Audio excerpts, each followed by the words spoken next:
O desespero tem um som, minha gente. Vocês sabem qual é? Não é o grito, não é o choro alto que acorda a vizinhança. O som do desespero verdadeiro é o silêncio da panela vazia raspando no fundo do armário. É o rangido da madeira velha da casa quando o vento sopra e a gente reza para o telhado aguentar mais uma noite. É o suspiro que a gente solta quando as crianças dormem. Aquele suspiro pesado que carrega o medo do amanhã. Marina conhecia esse som como ninguém. Ela vivia dentro dele há 1 ano, desde que o marido saiu para comprar sementes na cidade vizinha e nunca mais voltou. Deixou para trás 2 filhos pequenos, o Lucas, de 6 anos, e a Aninha, de 4, e uma montanha de dívidas que crescia mais rápido que o mato no quintal. Naquela manhã de terça-feira, o sol mal tinha nascido e já castigava a terra seca do terreiro. Marina estava na cozinha, coando o café ralo, reaproveitando o pó de ontem, quando ouviu batidas na porta. Não eram batidas de visita daquelas gentis, eram batidas de cobrança, secas, autoritárias. O coração dela disparou. Ela olhou para as crianças que ainda dormiam no quarto ao lado. Por favor, Deus, que eles não acordem, sussurrou. Ela limpou as mãos no avental encardido e foi abrir. Era o capataz do Coronel Fagundes. Um homem grande, com um bigode que escondia a boca, mas não a maldade nos olhos. Dona Marina, disse ele sem tirar o chapéu. O coronel mandou avisar. O prazo da nota promissória vence hoje. Se não tiver o dinheiro, ele vai levar as 2 vacas leiteiras. Marina sentiu as pernas fraquejarem. As vacas eram o sustento das crianças. O leite, o queijo que ela vendia na vila. Sem elas, o que seria deles? Seu Matias, por misericórdia. A voz dela saiu trêmula. Eu preciso de mais tempo. A colheita do feijão foi fraca, o senhor sabe. Me dê mais 1 semana. Só 1 semana. O homem riu.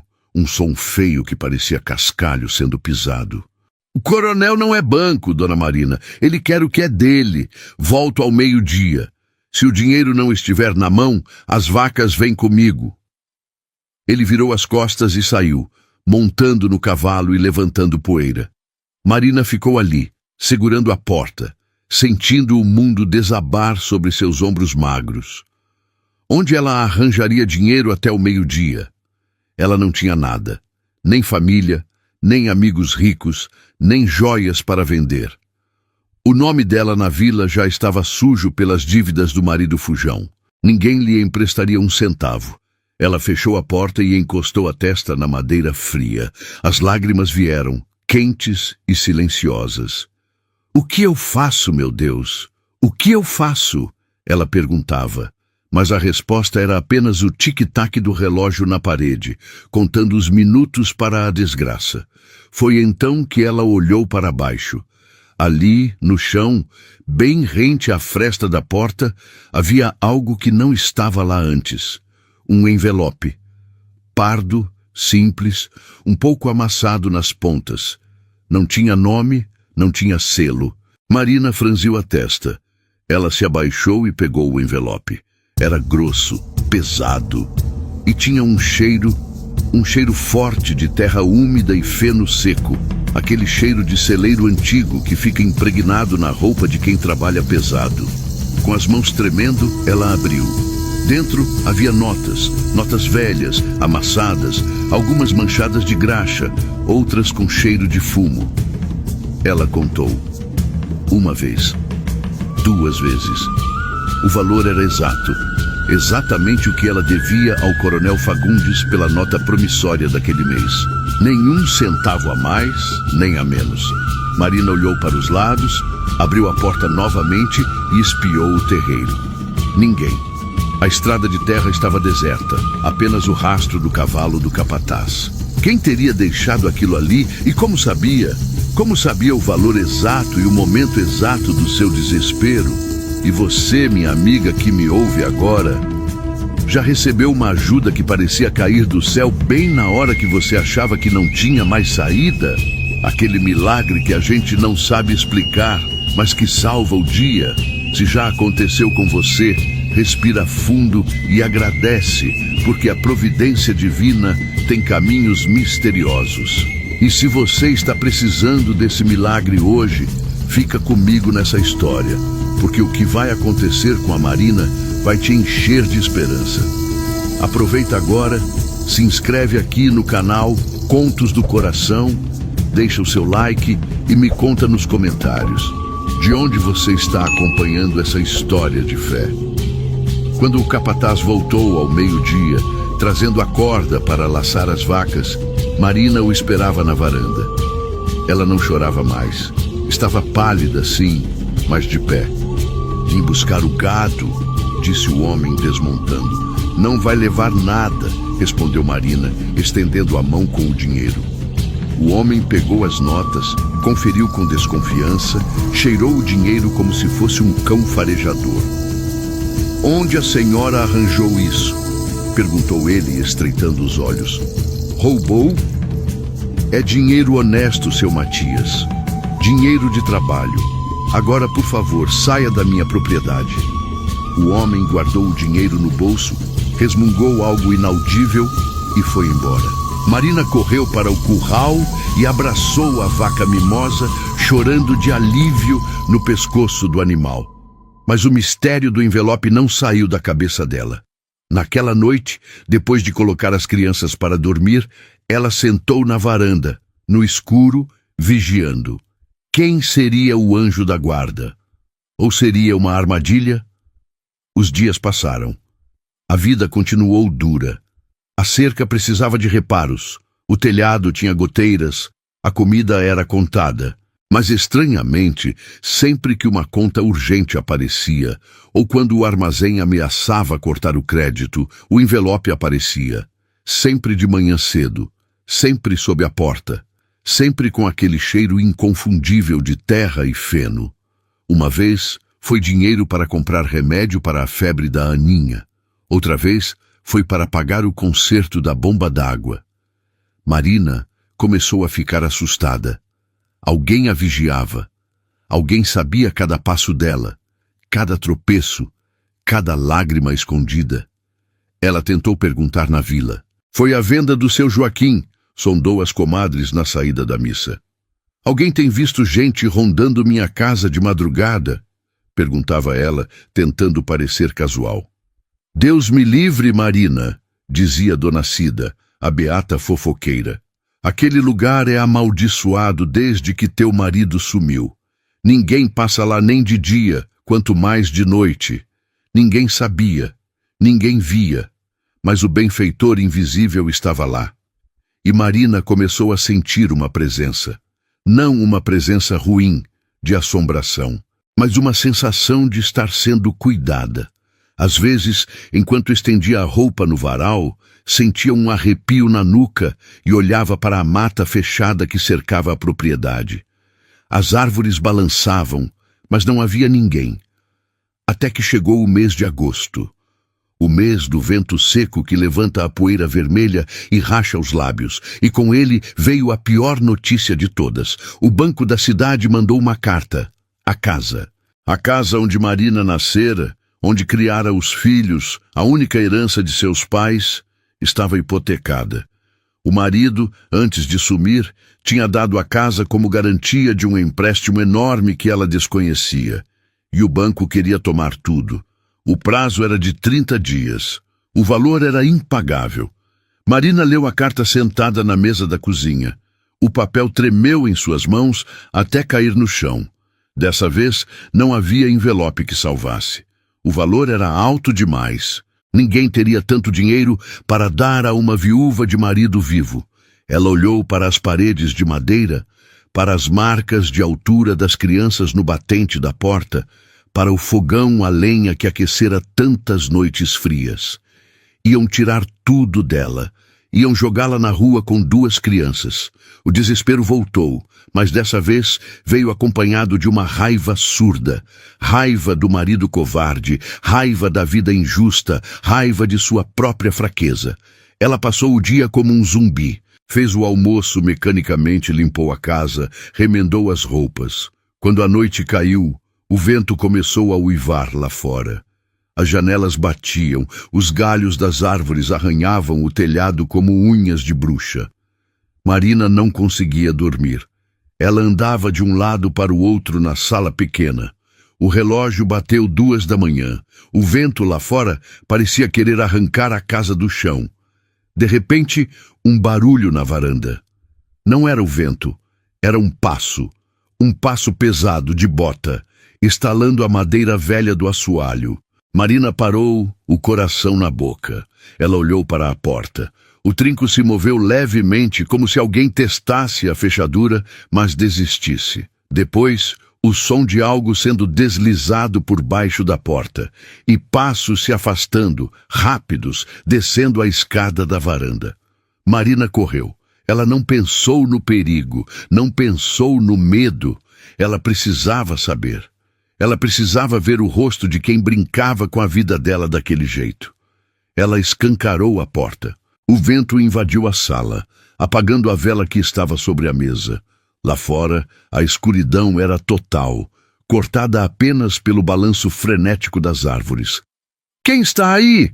gritou ela para o breu. "Apareça! Eu não tenho medo de você!" Ninguém respondeu.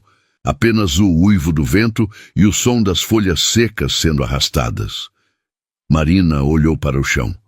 Ali estava, o envelope. Mas dessa vez, ele estava diferente. Estava úmido, talvez pelo sereno da noite, ou talvez pelo suor de quem o carregara. Ela o pegou. Estava grosso, muito grosso, mais grosso do que qualquer outro que já recebera. Ela entrou, fechou a porta com dificuldade contra o vento e acendeu o lampião a querosene. Quando abriu o envelope, o queixo dela caiu. Havia dinheiro. Muito dinheiro. Notas de alto valor, amarradas com barbante. Ela contou, as mãos tremendo tanto que deixava as notas caírem. Era quase o valor total da dívida do banco. Faltava pouco, muito pouco. Mas junto com o dinheiro, algo caiu de dentro do envelope. Algo pesado e duro. Marina se abaixou para pegar. Era um pedaço de couro, um retalho triangular, grosso, de cor marrom escuro, com bordas queimadas e irregulares. Parecia ter sido arrancado de algo maior com força ou pressa, e no centro do couro, marcadas a ferro quente, 2 letras. J.S. Marina segurou o pedaço de couro perto da luz do lampião. O cheiro, aquele cheiro de terra, feno e agora couro curtido e suor. Era o cheiro dele. Do benfeitor, J.S. A mente de Marina trabalhou rápido, repassando os nomes de todos os homens da região. João Souza? Não, era um bêbado que mal tinha onde cair morto. Joaquim Santos? O dono da venda, pão duro que só ele. Jorge Silva? O menino do correio. Então a imagem veio, uma imagem que ela via de longe, às vezes, quando ia buscar lenha na divisa das terras. Uma casa grande, antiga, mal cuidada, no alto da colina vizinha, uma chaminé que soltava fumaça dia e noite, e um homem que todos na vila chamavam de o bicho do mato. José Silva, o fazendeiro recluso, o homem que vivia sozinho naquela imensidão de terras desde que a esposa, uma mulher da cidade, o abandonara anos atrás, levando tudo o que podia carregar e deixando-o com o coração em frangalhos. Diziam que ele tinha ficado louco, que atirava em quem chegasse perto da cerca, que não falava com ninguém, nem com o padre. Diziam que ele guardava ouro enterrado no quintal e que conversava com os cavalos como se fossem gente. José Silva. J.S. Marina olhou para o dinheiro na mesa. Aquele homem, aquele eremita assustador, estava salvando a vida dela? Por quê? O que ele queria em troca? Ninguém dá uma fortuna dessas de graça, pensou ela. O medo antigo de mulher sozinha voltando a assombrar. Será que ele estava comprando ela? Será que ele achava que por ela ser viúva de marido vivo e pobre, ela estaria à venda? A dúvida corroía, mas a necessidade falava mais alto. Com aquele dinheiro, ela podia segurar o banco, podia salvar o teto dos filhos, mas ela não podia aceitar sem saber. A dignidade era a única coisa que lhe restava, e ela não a venderia, nem por todo o ouro do mundo. Amanhã, disse ela para a sala vazia, apertando o pedaço de couro na mão até os dedos ficarem brancos. Amanhã eu vou subir aquela colina e vou olhar nos olhos desse José Silva, e ele vai ter que me explicar por que está pagando as minhas contas escondido na calada da noite. Marina mal dormiu. Quando o sol nasceu, pintando o céu de um laranja pálido, ela já estava de pé. Vestiu seu melhor vestido, um de chita azul que realçava seus olhos castanhos, penteou os cabelos longos e prendeu num coque firme. Deixou as crianças com a vizinha, Dona Laura, inventando uma desculpa qualquer sobre ir resolver papéis na cidade, e começou a caminhada. A estrada até a fazenda da colina era íngreme e cheia de pedras. O mato crescia alto nas beiradas, invadindo o caminho, sinal de que pouca gente passava por ali. O silêncio era pesado, quebrado apenas pelo canto de uma cigarra solitária. Quando chegou à porteira, Marina parou.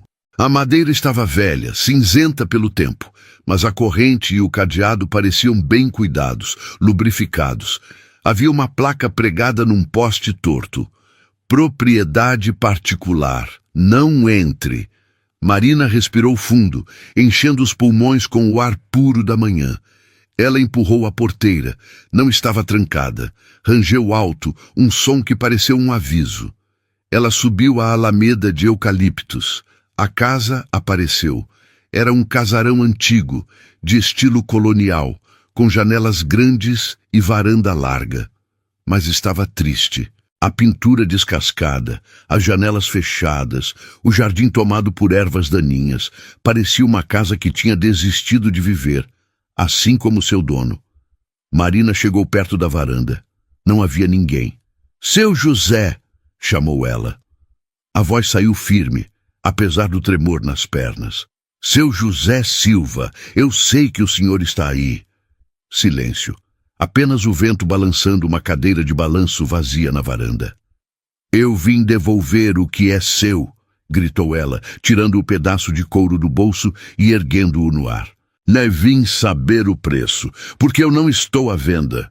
Foi então que ela ouviu um som vindo de trás da casa, perto do celeiro. O som de metal batendo em metal. Alguém estava trabalhando. Marina contornou a casa, pisando na grama alta. O cheiro de terra e feno ficou mais forte. O mesmo cheiro dos envelopes. Seu coração batia na garganta. Ela chegou à porta do celeiro. Estava aberta.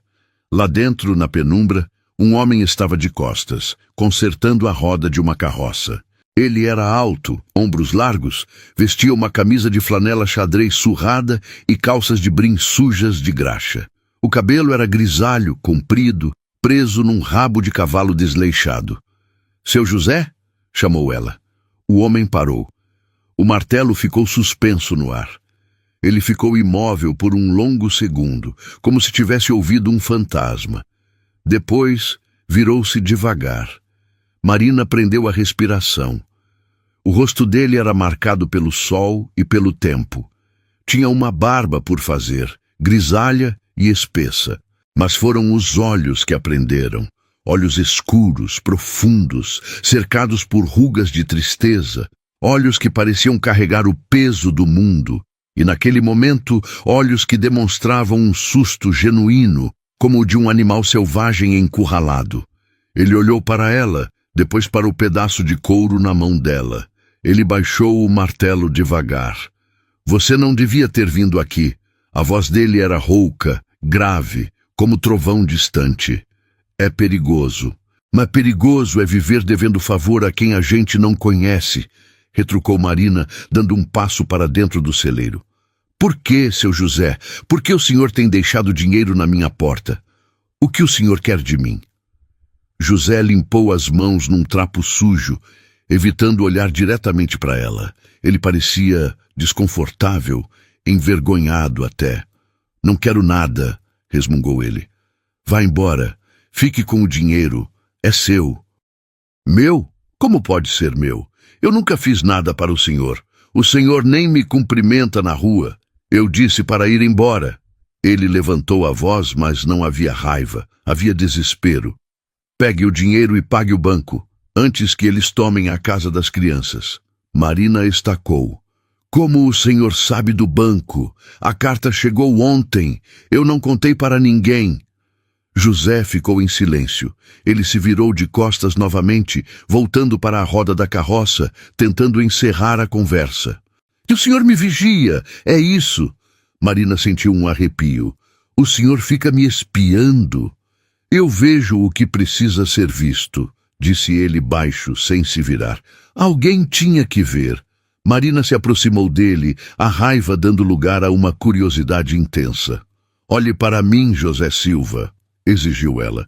O senhor teve coragem de ir na minha casa de madrugada. Tenha coragem de olhar na minha cara agora. José se virou bruscamente. Ele estava a 2 passos dela. Ele era grande, intimidante, cheirava a trabalho duro e solidão. Mas nos olhos dele, Marina viu algo que a desarmou completamente.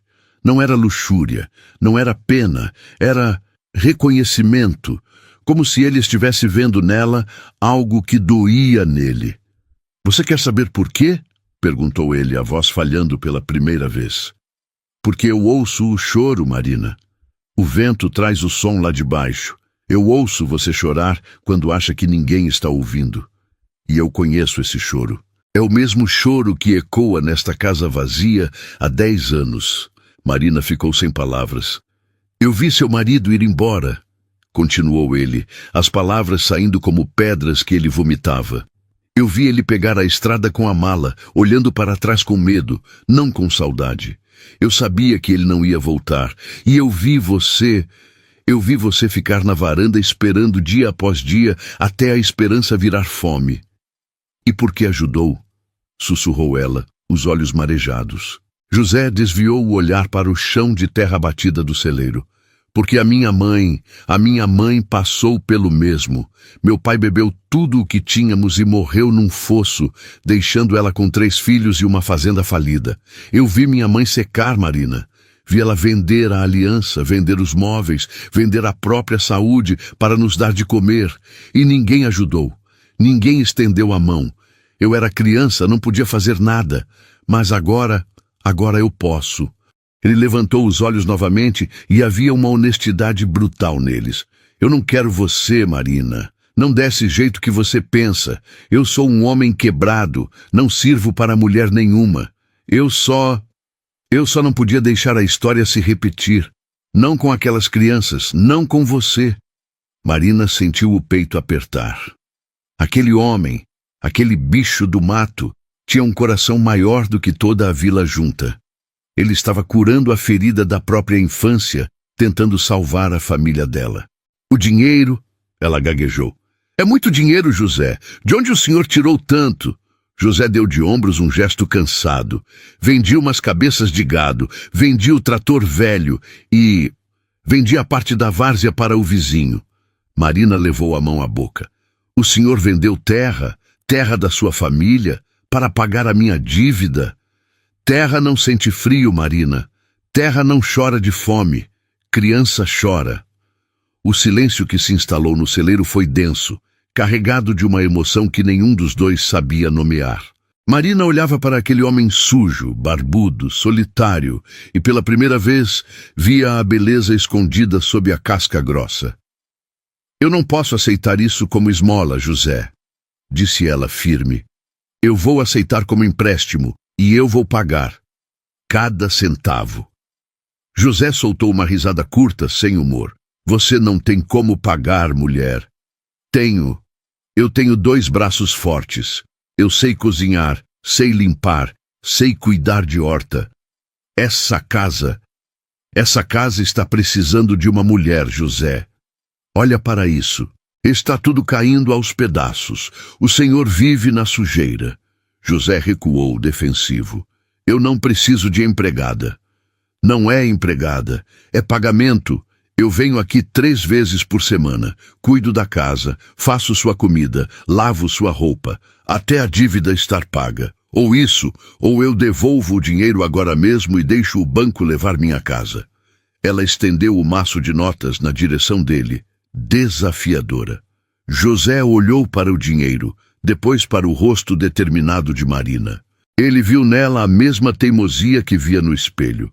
Você é teimosa como uma mula, resmungou ele, e o senhor é orgulhoso como um pavão velho. Temos um trato? José suspirou, derrotado. Ele sabia que ela não recuaria. E lá no fundo, numa parte da alma que ele tentava manter trancada, a ideia de ter cheiro de comida fresca e voz de gente naquela casa morta era tentadora demais. 3 vezes por semana, concordou ele. Mas não traga as crianças. Não quero barulho. As crianças ficam na escola. Eu venho de manhã e saio depois do almoço. Começo amanhã. Marina guardou o dinheiro no bolso. Ela se virou para sair, mas parou na porta do celeiro.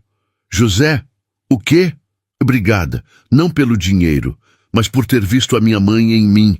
Ninguém nunca me olhou com tanto respeito. Ela saiu, descendo a colina com o coração mais leve do que estivera em anos. José ficou ali, parado no meio do celeiro, sentindo o cheiro de alfazema que ela deixara no ar, misturado ao cheiro de terra e feno. Ele tocou o peito, onde o coração batia num ritmo estranho, descompassado. Ele tinha aberto a porta. Só uma fresta, mas era o suficiente para a luz entrar. E a luz, meus amigos, quando entra num lugar escuro há muito tempo, revela muita poeira, mas também revela tesouros esquecidos. O que José não sabia, e Marina também não, é que aquela dívida não seria paga com dinheiro ou trabalho. Seria paga com algo muito mais perigoso e transformador. Mas a vila não perdoa.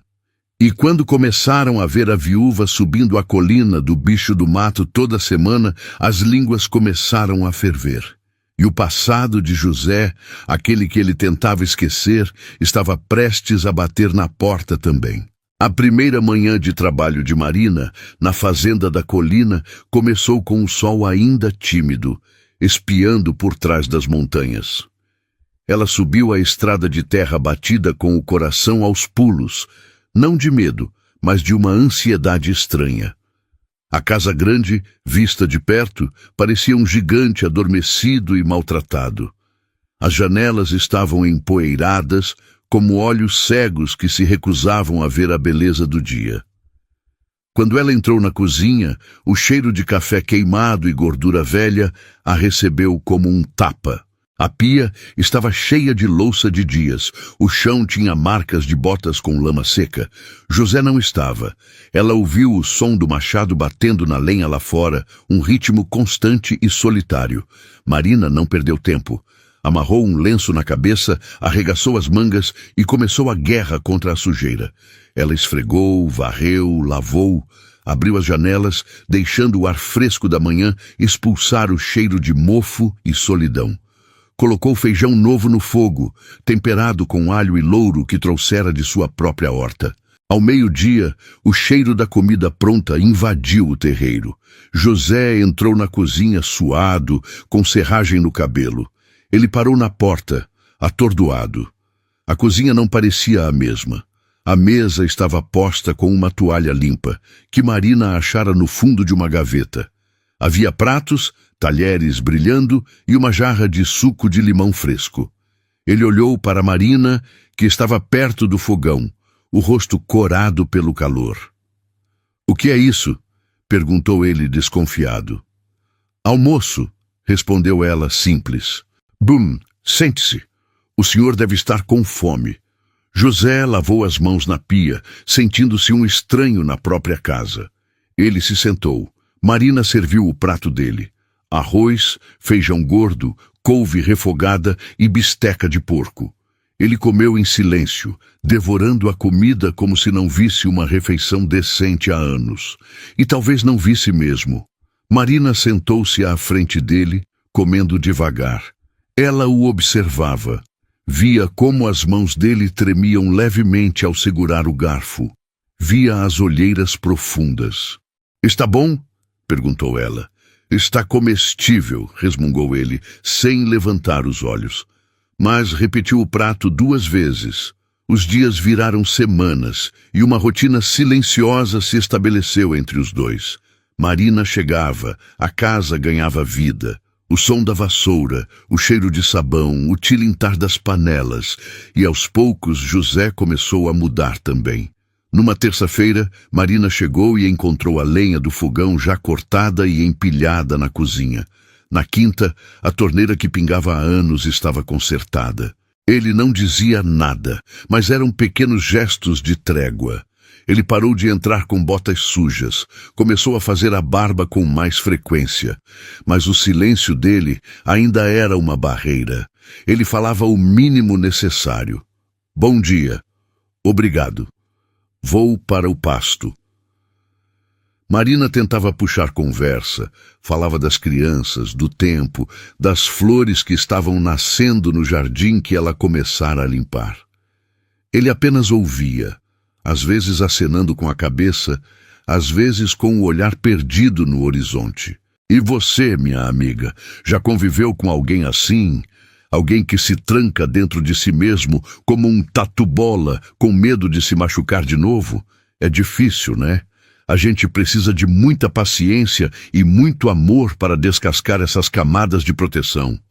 Se você conhece alguém assim, ou se você mesma já foi essa pessoa, deixe um coração nos comentários.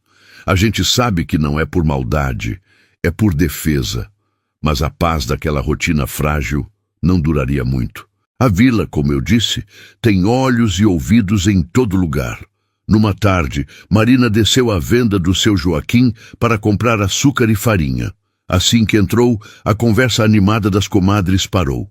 Dona Cida, a beata, ajeitou o xale e olhou para Marina com aquele olhar de cima para baixo que julga até a alma. Boa tarde, Marina, disse ela com um sorriso que não chegava aos olhos. Soube que você está trabalhando na fazenda da colina. Estou sim, Dona Cida, pagando uma dívida. Dívida? A mulher riu, um risinho nervoso. Dizem que o pagamento lá é diferente. Dizem que o bicho do mato anda muito satisfeito ultimamente. O sangue subiu ao rosto de Marina. A insinuação era clara e suja. Eu lavo, passo e cozinho, Dona Cida. O suor do meu rosto é o único pagamento que existe lá. E se a senhora e as outras têm tanto tempo para cuidar da vida alheia, deviam ir lá ver o tanto de trabalho que tem, em vez de inventar pecado onde só existe luta. Ela pegou suas compras e saiu de cabeça erguida, mas por dentro estava tremendo. A maldade das pessoas doía. Ela sabia que para uma viúva, mesmo que de marido vivo, a reputação era tudo. Se começassem a falar que ela era amante de José, as portas se fechariam para ela e para os filhos. Naquele dia, ela subiu a colina pisando duro. Chegou na fazenda e foi direto para o tanque, esfregando as roupas de José com uma força desnecessária, as lágrimas de raiva misturando-se à espuma do sabão. José apareceu na varanda. Ele a observou por um tempo, encostado na coluna de madeira. "O que aconteceu?" perguntou ele. A voz dele não era mais tão rouca, tinha uma suavidade nova. "Nada", respondeu ela sem olhar. "Você está esfregando essa camisa como se quisesse arrancar a alma dela. O que aconteceu na vila?" Marina parou. Ela olhou para ele, os olhos vermelhos. "Eles estão falando, José. Estão dizendo que eu sou sua mulher da vida. Que o senhor está me sustentando em troca de favores." José ficou rígido, a mandíbula dele travou. A velha fúria, aquela que o fizera se isolar do mundo, brilhou em seus olhos por um instante. "Deixe que falem, eles são abutres." "Não é tão simples", gritou ela. "Eu tenho filhos. O que vão dizer para o Lucas e a Aninha na escola? Que a mãe deles não presta? Eu não posso suportar isso, José. Eu aguento fome, aguento trabalho, mas não aguento vergonha injusta." José desceu os degraus da varanda e caminhou até ela. Ele parou perto, muito perto. Marina sentiu o cheiro dele, tabaco, madeira e sabonete de pinho. Ele não a tocou, mas a presença dele era envolvente. Ninguém vai falar dos seus filhos, disse ele, baixo e perigoso. Eu vou descer lá. Vou ter uma conversa com o seu Joaquim e com quem mais estiver abrindo a boca. Não! Marina segurou o braço dele. O músculo estava tenso como pedra sob a camisa. Se o senhor for lá brigar, só vai piorar. Vão dizer que o senhor está defendendo sua propriedade. Então o que você quer que eu faça? Que eu te mande embora? É isso que você quer? A pergunta pairou no ar. Marina olhou para ele. Ir embora significava perder a ajuda, perder a casa, perder a única mão amiga que encontrara em anos. Mas ficar significava enfrentar o julgamento. Não, sussurrou ela. Eu não quero ir embora. Então fique. E erga a cabeça. A verdade é como azeite, Marina. Sempre vem à tona. Deixe que a minha má fama proteja a sua honra. Se tiverem medo de mim, não vão mexer com você. Ele se afastou, voltando para a casa. Mas Marina viu. Viu o jeito como ele fechou a mão em punho, viu a tensão nos ombros dele. Ele se importava, ele estava furioso por ela. E aquilo, estranhamente, a confortou mais do que qualquer promessa. A semana seguinte trouxe uma mudança no tempo. O calor diminuiu, dando lugar a uma brisa fresca de outono. E trouxe também um momento que mudaria tudo entre eles. Marina estava limpando o corredor do segundo andar, uma parte da casa onde José raramente ia. Havia uma porta no final do corredor, sempre trancada. Marina nunca tentara abrir, respeitando a privacidade dele. Mas naquele dia, ao passar o pano no chão, ela viu algo brilhar sob o tapete. Era uma chave, pequena, dourada, antiga. A curiosidade, essa serpente que mora em todos nós, picou Marina. Ela olhou para a escada. José estava no campo, consertando a cerca. Não voltaria tão cedo. Ela pegou a chave, encaixou na fechadura da porta proibida. Girou. O clique foi suave. A porta se abriu com um rangido. O ar lá dentro estava parado, cheirando a pó e... talco. Marina entrou. A luz entrava pelas frestas da persiana fechada, desenhando listras de poeira no ar. E o que ela viu fez seu coração parar. Não era um quarto de casal. Não era um escritório. Era um quarto de bebê. Havia um berço de madeira nobre entalhado à mão, coberto por um lençol branco. Havia uma cadeira de balanço, um cavalinho de madeira, prateleiras com brinquedos que nunca foram usados. Tudo estava intacto, preservado como um santuário, mas coberto por uma fina camada de poeira de anos. Marina caminhou até o berço. Passou a mão na madeira suave. Dentro havia um travesseiro pequeno, bordado com as iniciais MS. Miguel Silva, Maria Silva. Então ela entendeu. A esposa não tinha ido embora apenas porque cansara da vida na fazenda. Havia uma dor ali, uma perda terrível, um filho que nunca chegou ou que partiu cedo demais. Marina sentiu as lágrimas subirem. Ela olhou para a parede e viu um quadro. Uma pintura de uma mulher bonita, loira, sorrindo, com a mão na barriga grávida. E ao lado dela, um José muito mais jovem, sem barba, com um sorriso que iluminava o rosto. Um sorriso que Marina nunca vira. O que você está fazendo aqui? A voz veio da porta fria e cortante como gelo. Marina deu um pulo e se virou. José estava lá. Ele estava sujo de terra, segurando o chapéu na mão. E o rosto dele estava pálido. Os lábios brancos de raiva.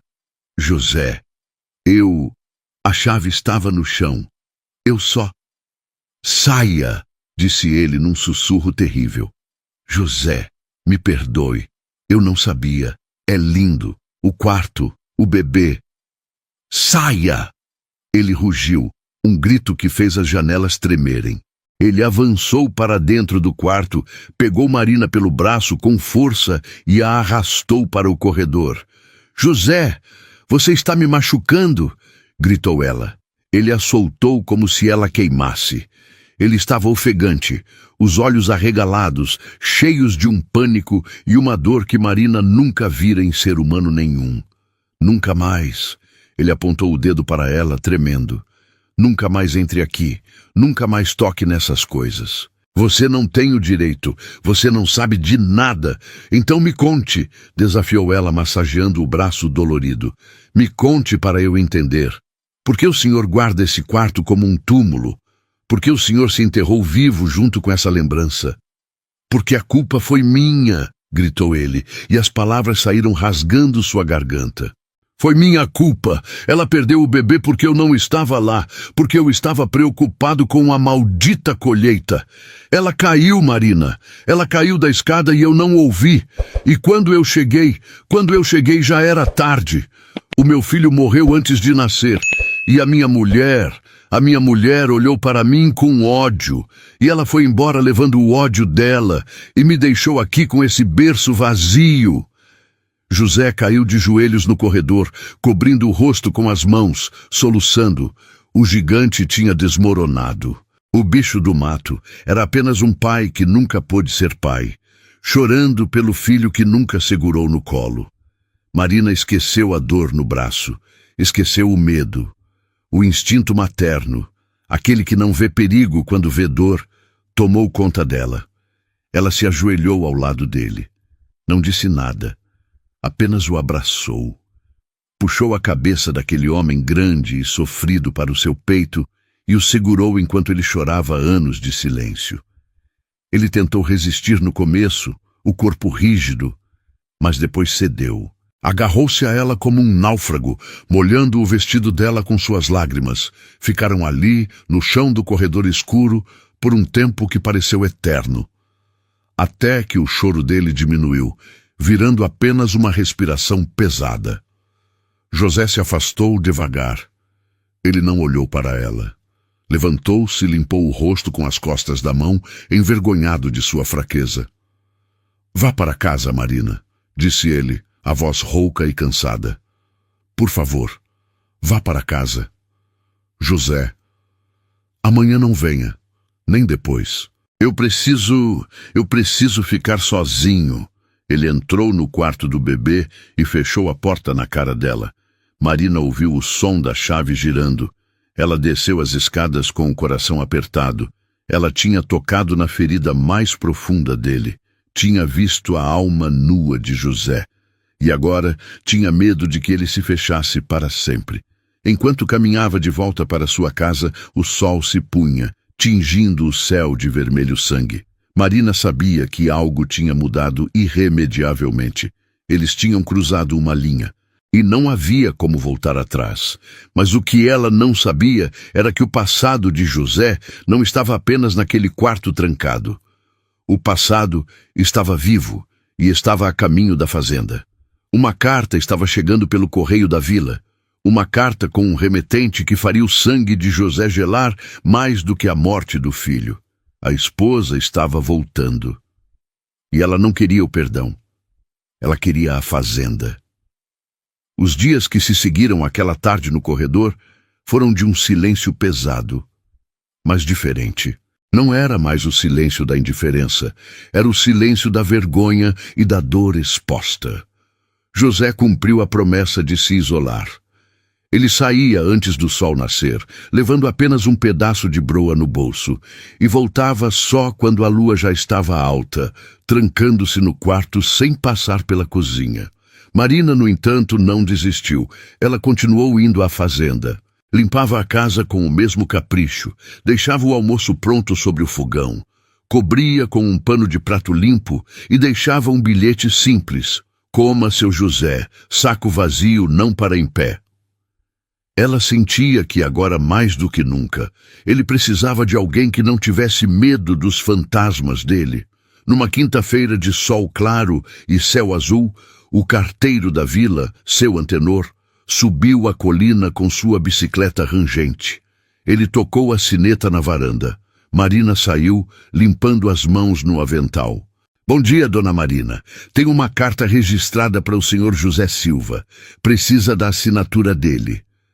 Ele está no pasto, seu antenor, mas eu posso assinar e entregar. Não pode não, minha filha. É documento oficial, vem da capital. Coisa séria. O coração de Marina gelou. Coisa séria da capital nunca era boa notícia para a gente da roça. Eu vou chamar ele, disse ela. Ela correu até o pasto, ignorando o calor e o mato alto que arranhava suas pernas. Encontrou José consertando uma cerca quebrada. Ele estava sem camisa, o suor brilhando nas costas largas e queimadas de sol. Quando a viu chegando ofegante, ele largou o alicate e a encarou, os olhos semicerrados. O que foi? Aconteceu algo com as crianças? Foi a primeira coisa que ele perguntou, e a preocupação na voz dele aqueceu o peito de Marina por um segundo. Não, José. É o carteiro. Tem uma carta registrada para você, da capital. A cor fugiu do rosto de José. Ele sabia. No fundo, ele sempre soube que esse dia chegaria. Ele vestiu a camisa rapidamente, sem abotoar, e caminhou a passos largos de volta para a casa, com Marina tentando acompanhá-lo. Na varanda, ele assinou o papel com a mão trêmula. Pegou o envelope branco, grosso, com timbre de um escritório de advocacia. Seu antenor partiu, deixando para trás apenas a poeira e o medo. José não abriu a carta ali. Ele entrou na sala, sentou-se na poltrona velha de couro e ficou olhando para o envelope como se fosse uma cobra venenosa prestes a dar o bote. José, chamou Marina parada na porta. O que é? Ele rasgou o papel com violência. Leu de novo. E então amassou a carta na mão e fechou os olhos, soltando um gemido baixo, como um animal ferido. Ela vai vender, sussurrou ele. Quem? Vender o quê? Elsa, minha ex-mulher. Ela quer a parte dela na fazenda. Ela diz que tem um comprador interessado em transformar tudo isso aqui em plantação de soja. Querem derrubar a casa, o celeiro, as árvores, tudo. Marina levou a mão à boca. Mas ela pode fazer isso? Ela foi embora há 10 anos. Nós nunca nos divorciamos no papel, Marina. A terra está no nome dos dois. Ela tem direito a 50%. Mas eu não tenho dinheiro para comprar a parte dela. Eu gastei tudo o que tinha. Ele parou, olhando para Marina. Ele tinha gastado as economias ajudando ela. A culpa atingiu Marina como um soco. José, o dinheiro que você me deu era o dinheiro para salvar a fazenda? Não, ele mentiu, mas mentiu mal. Era dinheiro parado, não faria diferença. O valor que ela quer é muito maior. Ela quer preço de mercado atualizado. Ela quer me destruir, Marina. Ela quer apagar qualquer vestígio de que vivemos aqui. Nós não vamos deixar, disse Marina com uma força que surpreendeu a si mesma. Essa terra é sua vida, José. É o suor do seu rosto. Ela não pode chegar depois de 10 anos e passar o trator em cima de tudo. Ela vem aqui, disse José, ignorando o otimismo dela. A carta diz que ela vem pessoalmente na semana que vem, com o advogado e o comprador, para avaliar a propriedade. A semana seguinte foi de uma tensão insuportável. José parecia um fantasma vagando pela casa. Ele olhava para as paredes, para os móveis, como se estivesse se despedindo, mas Marina não se entregou. Ela limpou a casa como nunca antes. Cortou a grama do jardim, plantou flores novas nos vasos da varanda. Ela queria que a casa parecesse digna, forte, amada. Queria que aquela mulher visse que José não estava derrotado. E então o dia chegou. Não veio um carroça, nem um cavalo.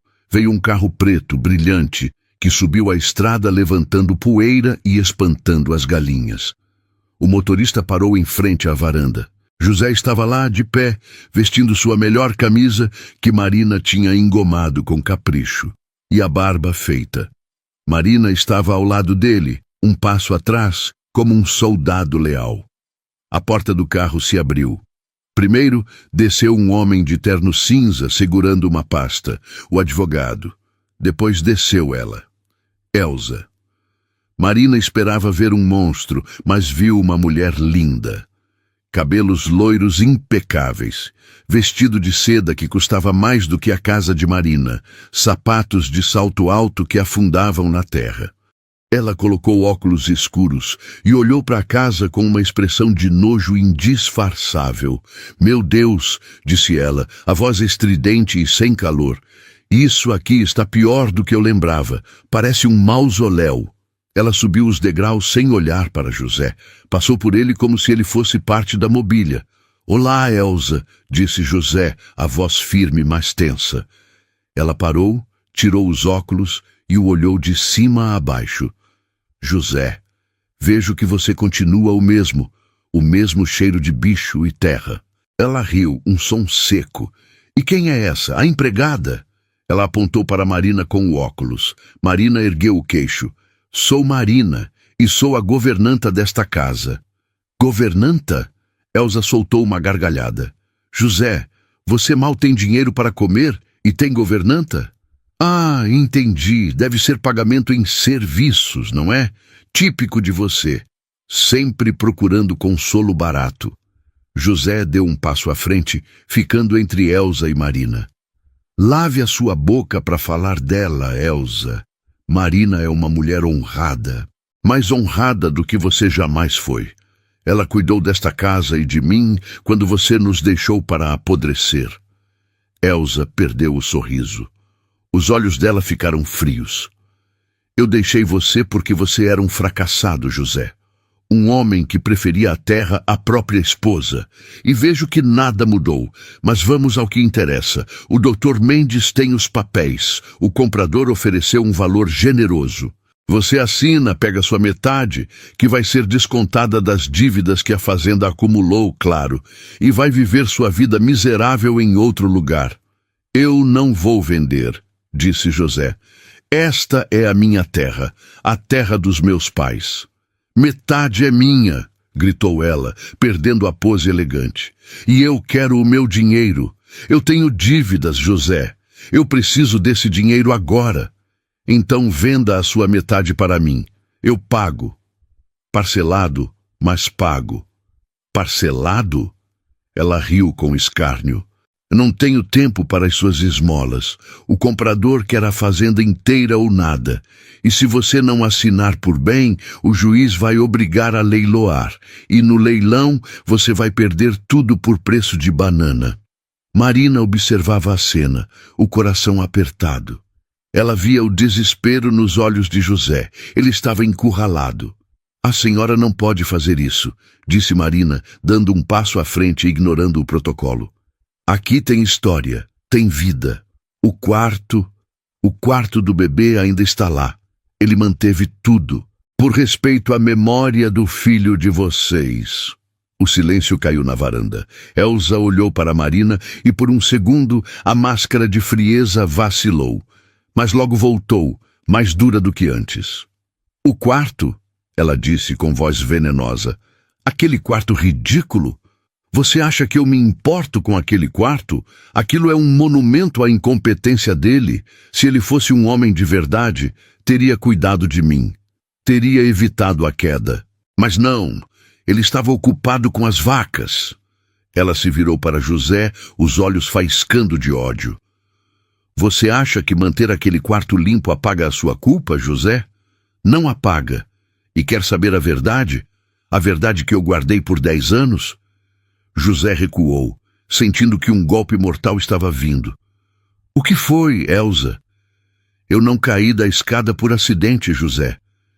Ela sorriu, um sorriso cruel e triunfante. Eu me joguei, o mundo parou, o vento parou. O coração de José parou. O quê? A voz dele foi apenas um sopro. Eu não queria aquele filho. Eu não queria ficar presa neste buraco com você para o resto da vida. Eu queria ir embora. Mas você dizia que com o bebê tudo ia melhorar. Então eu resolvi o problema. Eu acabei com aquilo para poder ser livre.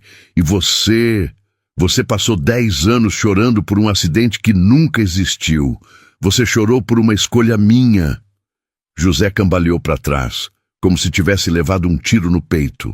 Ele bateu as costas na parede da casa, o rosto cinzento, os olhos vidrados de horror. Marina soltou um grito sufocado. A crueldade daquela mulher não tinha limites. Ela tinha destruído a alma de José não uma, mais 2 vezes. Você é um monstro! Gritou Marina, avançando para Elsa. Saia daqui! Saia desta casa agora! Quem vai me tirar? Você? Elsa riu, mas deu um passo para trás, assustada com a fúria nos olhos da governanta. José escorregou pela parede até o chão, as mãos na cabeça, balbuciando coisas sem sentido.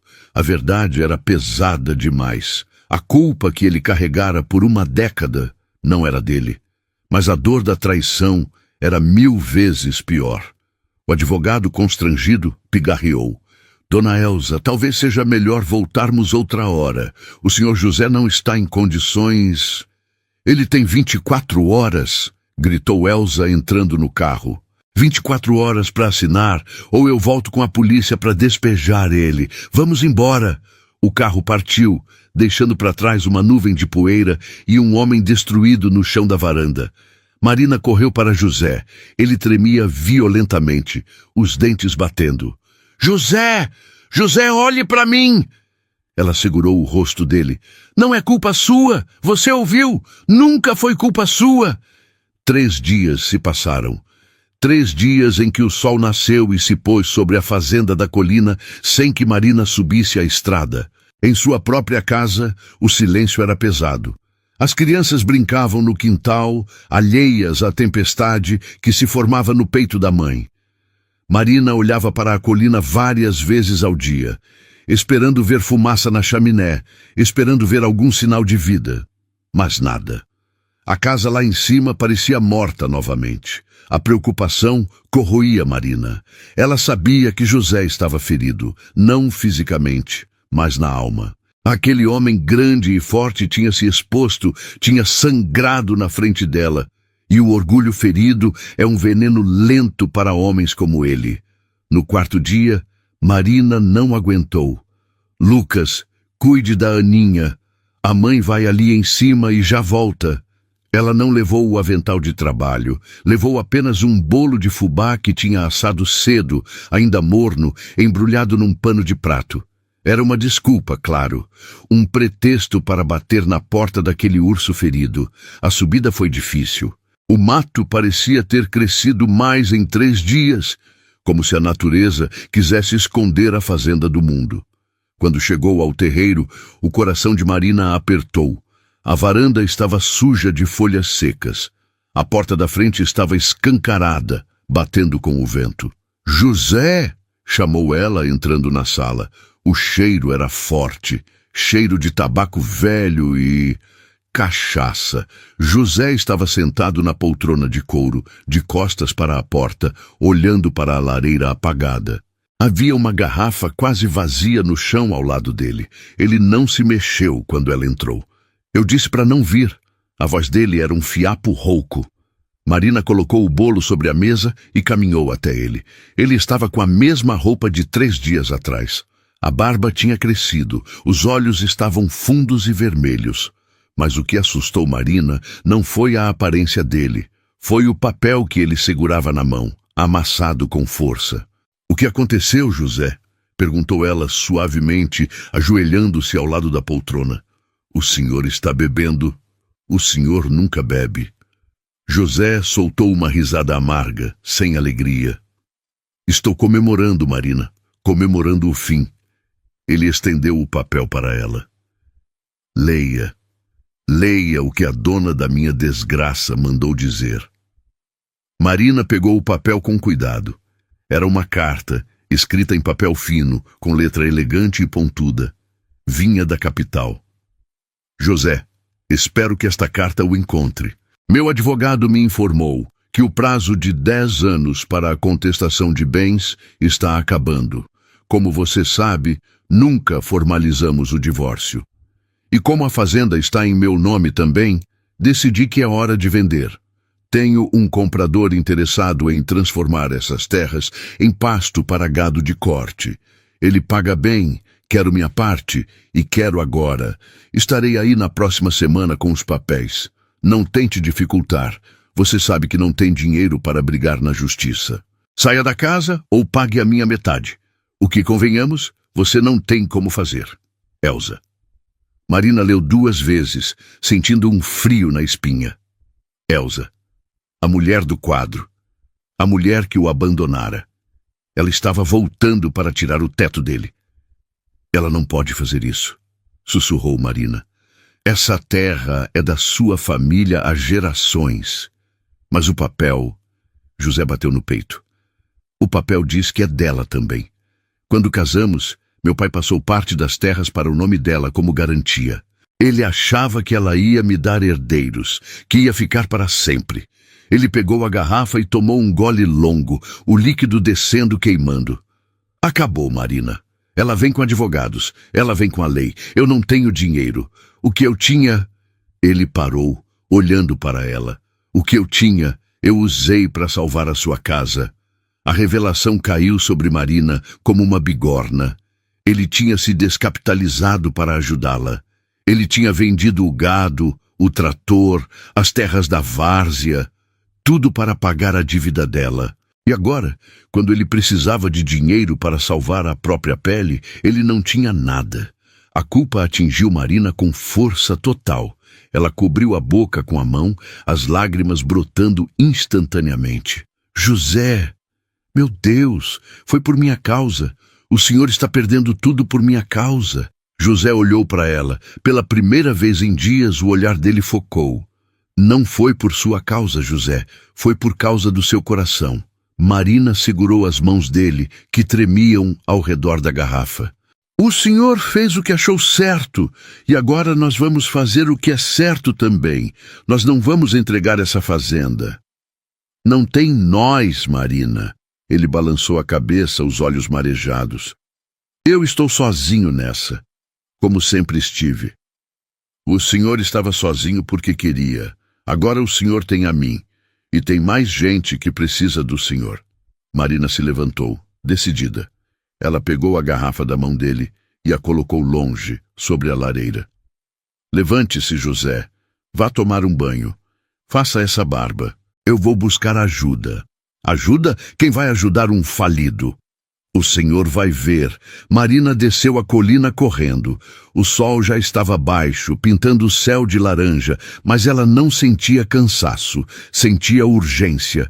Ela chegou em casa, pegou Lucas e Aninha pelas mãos. Mãe, onde a gente vai? Perguntou Lucas, assustado com a pressa.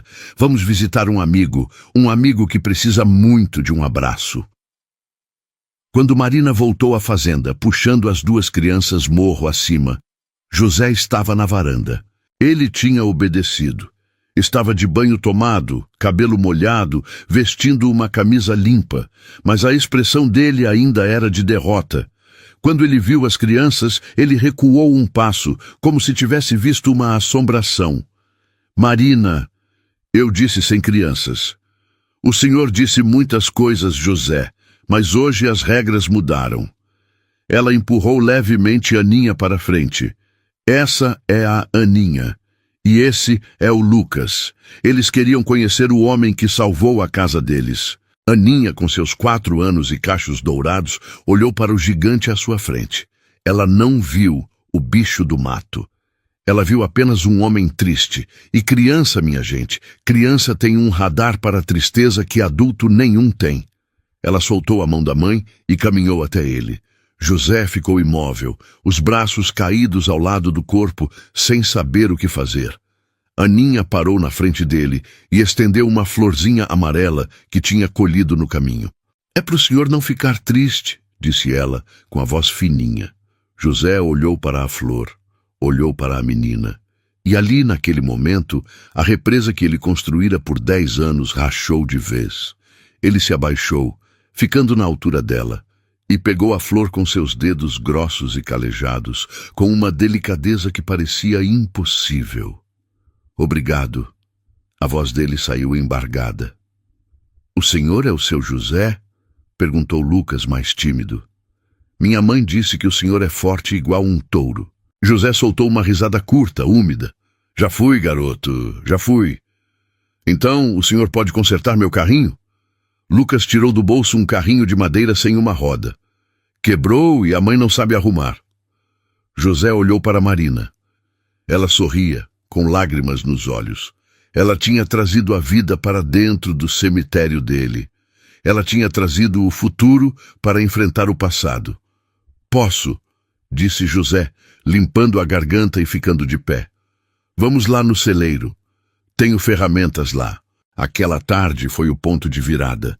Ver José ensinando Lucas a lixar a madeira, ver Aninha correndo atrás das galinhas no terreiro, ver a casa cheia de vozes e risos. Aquilo acendeu uma chama dentro de José. Uma chama de raiva, sim, mas também de proteção. Ele olhou para aquelas crianças e pensou, se eu perder isso aqui, para onde eles vão? Se eu perder essa terra, quem vai proteger Marina? Quando a noite caiu e Marina levou as crianças embora, José não bebeu. Ele foi para o escritório, acendeu o lampião e começou a revirar as gavetas. Ele procurou cada papel, cada recibo, cada documento antigo. Se Elsa queria guerra, ela teria guerra. A semana passou voando. Marina vinha todos os dias, às vezes com as crianças, às vezes sozinha. Eles limparam a casa como se fossem receber um rei, não uma carrasca. Cortaram a grama, pintaram a cerca da frente. A fazenda precisava parecer viva, precisava mostrar que tinha dono. E então, a manhã do prazo final chegou. O céu estava limpo, um azul de doer os olhos. José vestiu seu terno de casamento, o único que tinha, um pouco apertado nos ombros agora, mas digno. Marina vestiu seu melhor vestido, um azul claro simples, e prendeu o cabelo. Eles esperaram na varanda. Às 10 horas em ponto, o carro preto de Elsa apontou na estrada. Dessa vez, vinha seguido por outro carro, uma caminhonete moderna. O comprador. Elsa desceu primeiro, impecável em um vestido vermelho sangue.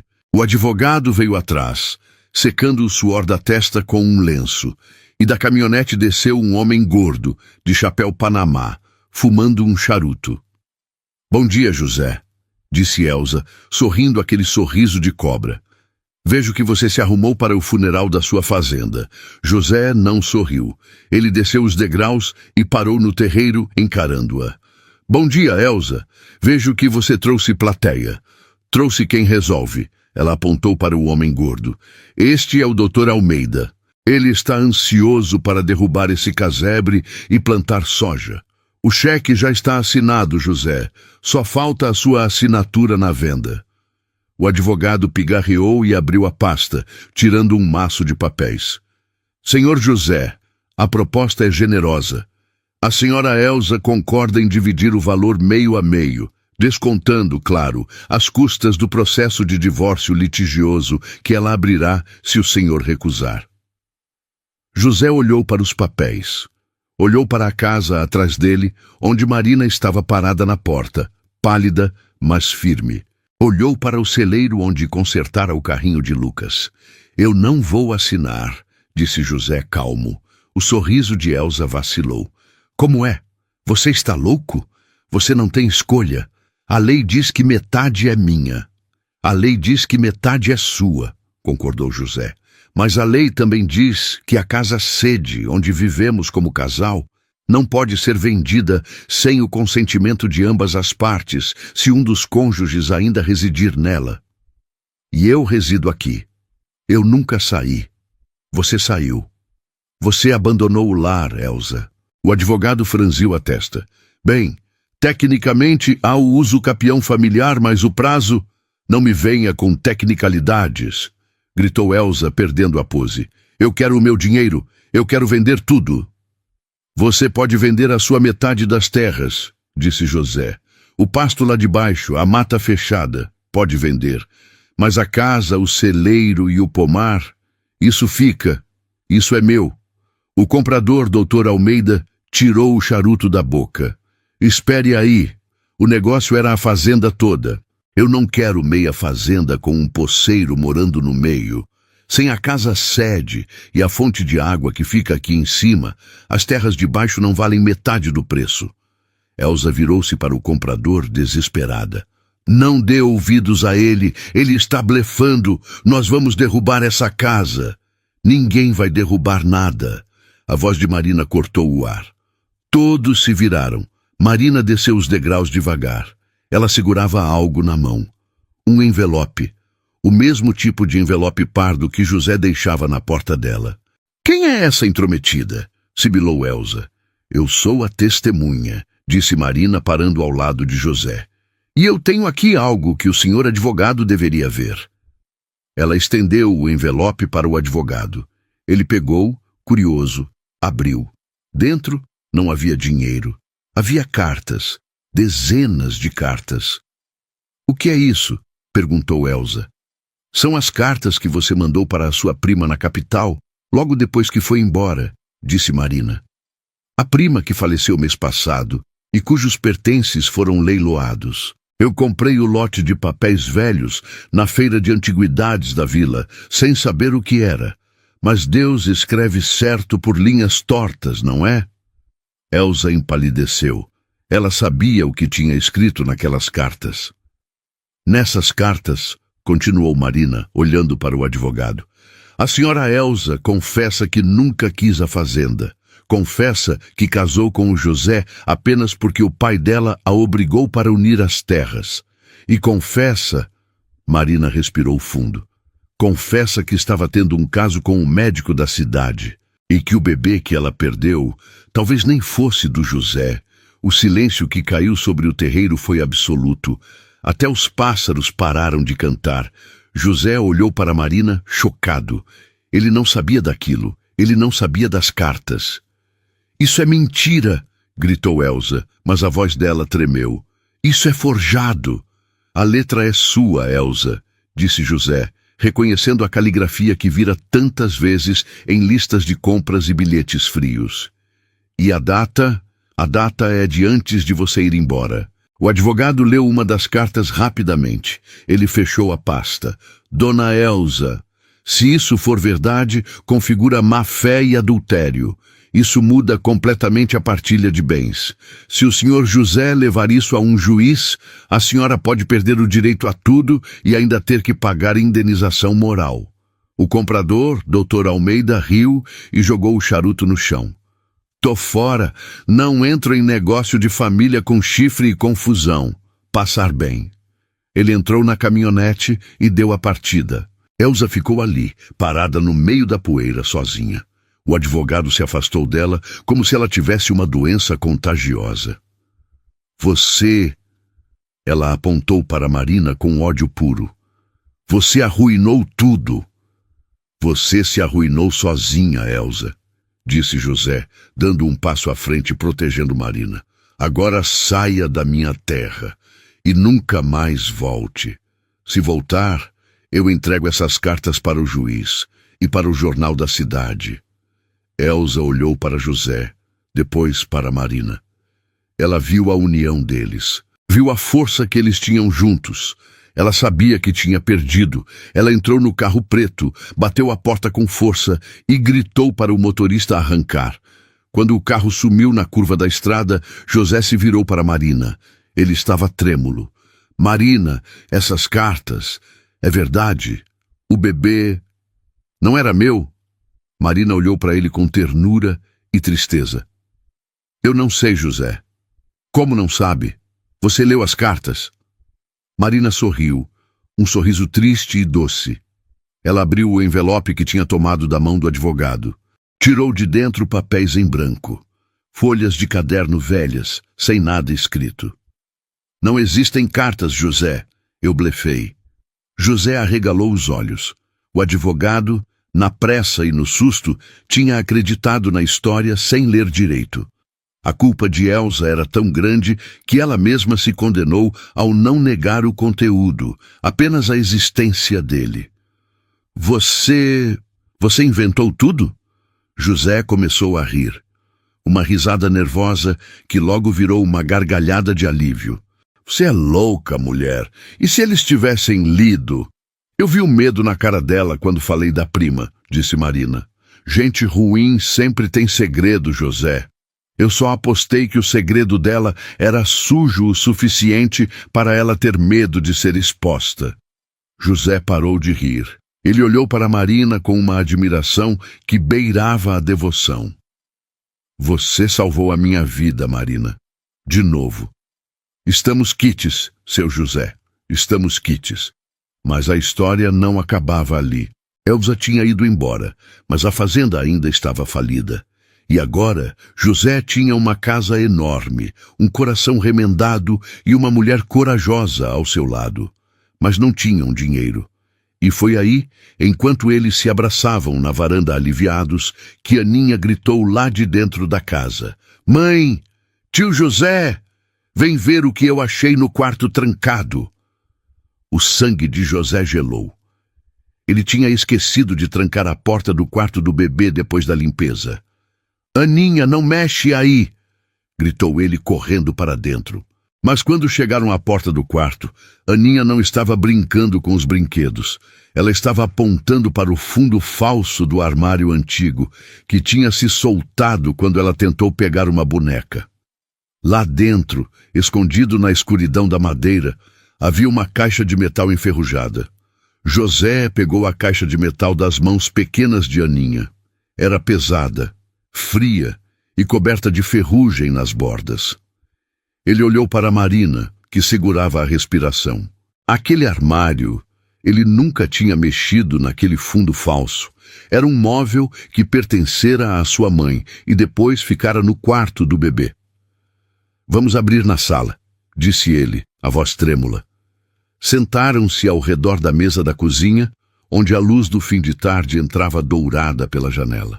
José buscou uma chave de fenda na gaveta e forçou a fechadura enferrujada. O metal rangeu, protestando contra anos de esquecimento, até que cedeu com um estalo seco. José levantou a tampa. O cheiro de alfazema antiga subiu, preservado ali dentro como um segredo. E sob um pano de veludo azul, algo brilhou. Não era dinheiro, eram joias. Havia um colar de pérolas verdadeiras, um broche de rubi que parecia uma gota de sangue vivo, anéis de ouro maciço e uma pulseira cravejada de diamantes pequenos. José arfou. Ele reconhecia aquelas peças. As joias da minha mãe, sussurrou ele, as lágrimas escorrendo sem que ele percebesse. Eu achei que meu pai tinha vendido tudo para beber. Eu cresci ouvindo ele dizer que tínhamos perdido tudo. No fundo da caixa havia um papel dobrado, amarelado pelo tempo, com a letra fina e trêmula de sua mãe. José pegou o papel, mas suas mãos tremiam tanto que ele não conseguia ler. Leia para mim, Marina, por favor. Marina pegou a carta e leu em voz alta, a voz embargada pela emoção. Meu querido filho José, se você está lendo isso, é porque eu já parti. Seu pai é um homem bom que se perdeu na bebida, e eu sei que ele vai tentar vender tudo o que temos. Por isso, escondi o que restou da minha herança aqui. Não é para pagar dívidas de jogo, nem para comprar gado. É para o seu futuro. Guarde isso para quando você tiver a sua própria família, para quando tiver um filho ou uma filha para proteger. Use isso para garantir que eles nunca passem pelo que nós passamos. Eu te amo, meu filho. E saiba que mesmo quando tudo parecer perdido, o amor de uma mãe é um tesouro que nunca acaba. Com amor, mamãe. José abaixou a cabeça sobre a mesa e chorou. Mas não era o choro desesperado de antes. Era um choro de libertação. Ele passou a vida inteira achando que era filho da ruína, do fracasso, achando que não merecia nada. E ali estava a prova de que ele era amado, de que sua mãe tinha lutado por ele até o fim, garantindo um futuro que ele nem sabia que existia. Marina colocou a mão no ombro dele, deixando-o desabafar. Lucas e Aninha, sentindo a importância do momento, ficaram em silêncio, olhando com respeito para aquele homem que descobria finalmente que não era órfão de amor. Ela sabia, disse José, levantando o rosto, os olhos brilhando através das lágrimas. Ela sabia que um dia eu precisaria disso. Ela sabia que você merecia ser feliz, José, disse Marina, e agora você pode. Com a venda de apenas 2 peças daquele tesouro, José pagou todas as dívidas da fazenda. Sobrou dinheiro para reformar o telhado, comprar gado novo e, o mais importante, contratar advogados competentes para anular qualquer pretensão de Elsa sobre as terras, provando a má-fé e o abandono. Mas o maior tesouro não estava na caixa de metal. Meses depois, a fazenda da colina não era mais um lugar de silêncio e sombras. As paredes tinham sido pintadas de branco, as janelas estavam sempre abertas, e o jardim, cuidado pelas mãos de Marina, explodia em cores. José não era mais o bicho do mato. Ele ainda era um homem de poucas palavras, sim, mas seu sorriso era fácil agora. Ele ensinou Lucas a montar a cavalo e passava horas consertando cercas com o menino ao seu lado, ensinando-lhe o valor do trabalho e da terra. Aninha era a sombra dele, seguindo-o pelo pomar, e ele, o gigante gentil, parava o que estava fazendo para fazer coroas de flores para ela. E Marina encontrou seu lugar. Ela não era mais a viúva endividada, nem a empregada. Ela era a alma daquela casa. Numa noite estrelada, depois que as crianças dormiram, José e Marina sentaram-se na varanda. O cheiro de dama da noite perfumava o ar. José segurou a mão de Marina, aquela mão calejada, forte, que o tinha puxado do fundo do poço. Marina, disse ele. Sim, José. Eu passei anos deixando envelopes na sua porta porque não tinha coragem de bater. Eu achava que o dinheiro resolvia tudo. Mas eu estava errado. Ele tirou do bolso um envelope. Mas este não era pardo, nem cheirava a feno. Era um envelope branco, bonito. O que é isso? Perguntou ela, sorrindo. Mais contas para eu pagar? Abra. Marina abriu. Dentro não havia dinheiro. Havia um papel dobrado. E nele, escrito com a letra pesada de José, estava apenas uma frase. Aceita casar com esse velho teimoso e ser a dona de tudo o que é meu, inclusive do meu coração? Marina olhou para ele, os olhos enchendo-se de lágrimas felizes. Você não é velho, José, disse ela, rindo e chorando ao mesmo tempo. Só é um pouco rabugento. Isso é um sim, isso é um já estava na hora. José a puxou para um beijo que tinha gosto de café, de terra, de recomeço e de uma promessa cumprida. O beijo de duas almas quebradas que juntas se tornaram inteiras. E assim, a lenda do bicho do mato morreu na vila. Em seu lugar, nasceu a história da família Silva, aquela que morava na colina, onde a luz nunca mais se apagou e onde o amor, regado com coragem e fé, floresceu mais forte do que qualquer tempestade. E você, minha amiga, o que achou dessa história de reviravoltas e amor verdadeiro? Acredita que, às vezes, a ajuda vem de onde menos esperamos e que o passado, por mais doloroso que seja, pode guardar a chave para a nossa felicidade? Se essa história tocou o seu coração, se você torceu por José e Marina, deixa o seu like agora mesmo. É muito importante para o nosso canal crescer e levar esperança para mais pessoas. Se inscreva no Contos do Coração e ative o sininho, porque amanhã tem mais emoção esperando por você. E me conta aqui nos comentários, você perdoaria como o José perdoou a si mesmo? Ou teria a coragem da Marina de lutar por alguém que todos desistiram? Quero muito ler a sua opinião. Fiquem com Deus, um beijo grande no coração e nunca se esqueçam, o sol sempre nasce, mesmo depois da noite mais escura. Até a próxima!